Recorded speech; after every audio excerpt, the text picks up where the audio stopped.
এই রাতে আসমান থেকে এক বিশেষ প্রশান্তি বা সাকিনা নাজিল হয়, যার কারণে এমনকি বন্য পশু পাখিরাও এক ধরনের নিস্তব্ধতা অনুভব করে। মহাবিশ্ব প্রস্তুত হয় তার স্রষ্টার ইবাদতের জন্য।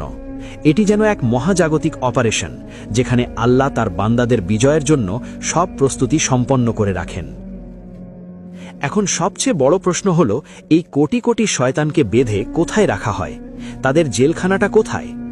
রাসূল সাল্লাল্লাহু আলাইহি ওয়াসাল্লামের কিছু হাদিসের ব্যাখ্যায় এবং সাহাবীদের আসার বা উক্তি থেকে জানা যায়, বিদ্রোহী শয়তানদের শিকল দিয়ে বেঁধে সমুদ্রের গভীর তলদেশে নিক্ষেপ করা হয়।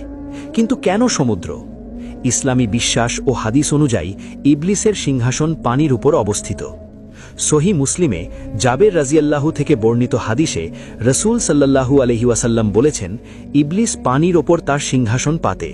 তাই অনেক আলেম মনে করেন সমুদ্রের গভীরতা শয়তানের আবাসস্থল ও শক্তির কেন্দ্র। আর রমজানে আল্লাহ তাদের সেই শক্তির কেন্দ্রকেই তাদের কারাগারে পরিণত করেন। ভাবুন একবার দৃশ্যটি, গহীন সমুদ্রের অন্ধকার তলদেশ, যেখানে সূর্যের আলো পৌঁছায় না, যেখানে পানির চাপ এতটাই বেশি যে লোহা ও চ্যাপ্টা হয়ে যায়। সেই ভয়ঙ্কর অন্ধকারে হাজার হাজার ফুট পানির নিচে অভিশপ্ত শয়তানরা ছটফট করতে থাকে। তারা বের হতে চায়, কিন্তু আল্লাহর ফেরেশতাদের পাহারার কারণে তারা নিরুপায়। তারা চিৎকার করে, কিন্তু সেই শব্দ পানির বুদবুদ হয়ে মিলিয়ে যায়। সমুদ্রের অতল গহ্বরে তারা নিজেদের অভিশপ্ত জীবনের গ্লানি নিয়ে বন্দী থাকে পুরো 1 মাস।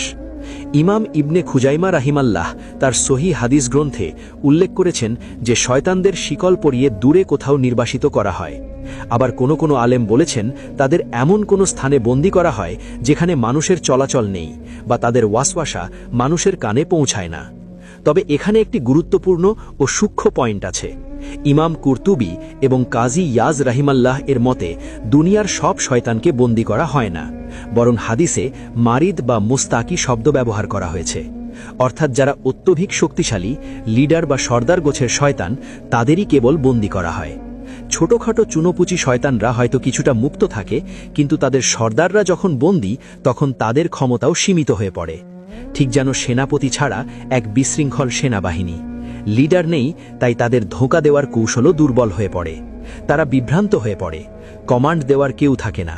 ফলে রমজানে পাপ কাজ হয়, কিন্তু তা অন্য মাসের তুলনায় অনেক কম এবং দুর্বল প্রকৃতির। অনেকের মনেই এই প্রশ্ন আসে, এই শিকল কি সত্যিই লোহার শিকল, নাকি এটা রূপক অর্থে বলা হয়েছে? ইসলামের স্কলারদের মধ্যে এখানে দুটি মত পাওয়া যায়, এবং দুটিই আমাদের জন্য গভীর শিক্ষার বিষয়। এই বিষয়টি বুঝতে হলে আমাদের